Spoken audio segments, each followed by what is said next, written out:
Assalamualaikum warahmatullahi wabarakatuh.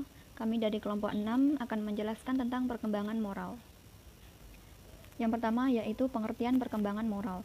Perkembangan moral atau moral development adalah mencakup perkembangan pikiran, perasaan, dan perilaku menurut aturan atau kebiasaan mengenai hal-hal yang seharusnya dilakukan seseorang ketika berinteraksi dengan orang lain. Perkembangan moral sangat berpengaruh terhadap lingkungan, sehingga pada masa anak-anak oral yang positif, orang tua dan lingkungan sangat berpengaruh terhadap perkembangan moral anak. Moral yang positif akan bertambah baik untuk kedepannya, dan begitu juga sebaliknya, jika sang anak sejak kecil hanya menerima moral yang negatif, maka akan berkembang tidak sesuai dengan yang diharapkan oleh orang tuanya. Selanjutnya yaitu perkembangan moral pada masa prenatal dan bayi. Pada masa prenatal, konsep pendidikan seumur hidup dalam Islam tidak dimulai sejak anak dilahirkan, tetapi dimulai sejak anak dalam kandungan. Namun sedikit orang yang melakukan pendidikan dalam rahim atau prenatal karena masih ada yang beranggapan anak dalam kandungan tidak bisa berinteraksi dengan orang lain termasuk ibu yang mengandung dan tidak bisa mendengar. Pendidikan karakter hadir sebagai solusi problem moralitas dan karakter tersebut. Walaupun bukan sebagai sesuatu yang baru, pendidikan karakter cukup menjadi semacam target bagi dunia pendidikan pada khususnya untuk membenahi moralitas generasi muda. Sedangkan pada masa bayi, diarahkan kepada kedisiplinan tentang pola perilaku. Disiplin sangat berperan untuk memberikan hukuman terhadap perilaku yang salah dan pujian untuk perilaku yang dapat diterima secara sosial. Perkembangan moral pada masa kanak-kanak. Masa awal. Perkembangan moral pada masa awal kanak-kanak masih dalam tingkat yang rendah. Hal ini dikarenakan perkembangan intelektual anak yang belum dapat mempelajari atau menerapkan prinsip-prinsip abstrak tentang benar dan salah. Oleh karena tidak mampu mengerti masalah standar moral, anak-anak harus belajar berperilaku moral dalam berbagai situasi yang khusus.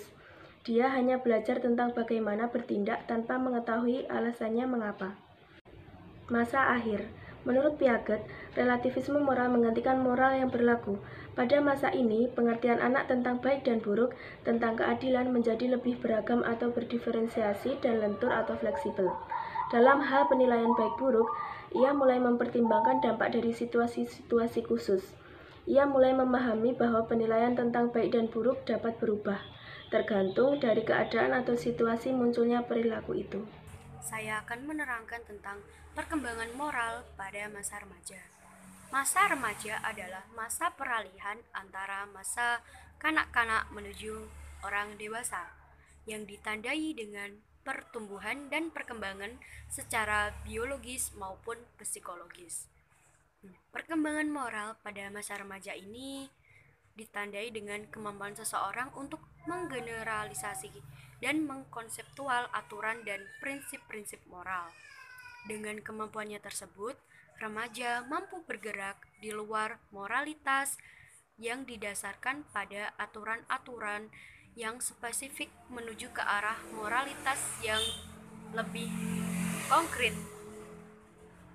Pada periode ini, remaja harus mengendalikan perilakunya sendiri yang sebelumnya merupakan tanggung jawab orang tua dan guru. Nah, dalam tahap perkembangan moral ini ada 3 tahap yang dikemukakan oleh Kohlberg. Yang pertama adalah tahap 1 atau dikenal dengan tahap prakonvensional. Yang kedua adalah tahap konvensional dan yang ketiga adalah tahap pasca konvensional. Terima kasih.